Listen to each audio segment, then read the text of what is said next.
Hi masters, అందరికీ నమస్తే. Welcome to JPS wisdom.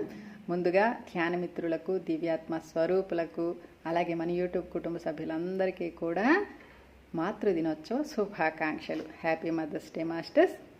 అలాగే మా పాప నాకు కూడా ఒక సర్ప్రైజ్ గిఫ్ట్ అయితే ఇచ్చింది. ఇందులో ఏముందో నాకు తెలియదు. అయితే మన ఛానల్ తరఫున మా పాపకు థ్యాంక్ యూ చెప్పుకుంటున్నాను.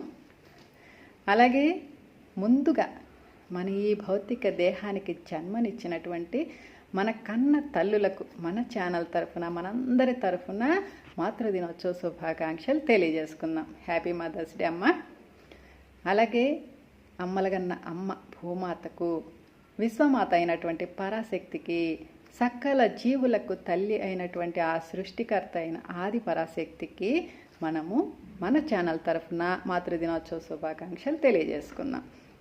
అలాగే మహామాతృత్వపు ప్రేమ అనే కాన్సెప్ట్తో భూమి మీదకి దిగి వచ్చి మనలాంటి దివ్య మానవులకు మార్గనిర్దేశనం చేస్తున్నటువంటి వారాహి అమ్మకు మన ఛానల్ తరఫున మాతృదినోత్సవ శుభాకాంక్షలు తెలియజేసుకుందాం.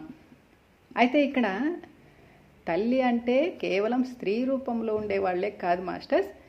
ఎవరిలో అయితే స్త్రీ తత్వం మెండుగా ఉంటుందో, వాళ్ళు పురుషులైనా స్త్రీలైనా, ఏ ప్రాణి అయినా, ఏ జీవి అయినా అందరూ మాతృమూర్తులే.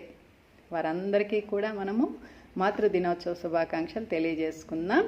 అయితే ఇక్కడ మనము ఇప్పుడు జరుగుతున్న సంఘటనలు కొన్ని గమనించినట్లయితే ఈ ప్రపంచ వ్యాప్తంగా ఎన్నో సునామీలు, భూకంపాలు, చిత్ర విచిత్రమైన సంఘటనలు, ఆకస్మిక మరణాలు, దేశాల మధ్య యుద్ధాలు, మత విద్వేషాలు, ఇవన్నీ గమనిస్తున్నట్టయితే మనకి కొన్ని విషయాలు అర్థమవుతాయి మాస్టర్స్.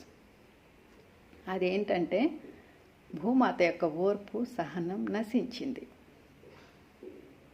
ఒకప్పుడు ఈ భూమి మీద 2 అతిపెద్ద కాంటినెంట్స్ ఉండేటివి, అట్లాంటియన్, లెమూరియన్ కాంటినెంట్స్. వీళ్ళు 26,000 సంవత్సరాల క్రితం ఎంతో అద్భుతంగా 5th డైమెన్షన్లో పచ్చని ప్రకృతితో అలరారుతుండేవాళ్ళు, 1000 సంవత్సరాలు జీవించేవాళ్ళు.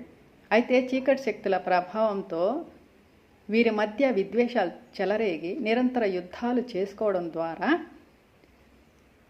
పచ్చని ప్రకృతి అంతా కూడా ఎడారులుగా, బీడు భూములుగా మారిపోయింది. ఇప్పుడు మనం ఏదైతే చూస్తున్నామో సహారా ఎడారి, థార్ ఎడారి, అలాగే గడ్డి భూములు, ఇవన్నీ కూడా వీళ్ళ వల్లే జరిగింది. ఆ సమయంలో భూమాత ఎంతగానో ఎదురు చూసింది, ఎన్నో అవకాశాలను ఇచ్చింది. అయితే వీళ్ళు అజ్ఞాన అంధకారాలతో నిరంతర యుద్ధాలు చేసుకుంటూ ఎంతోమంది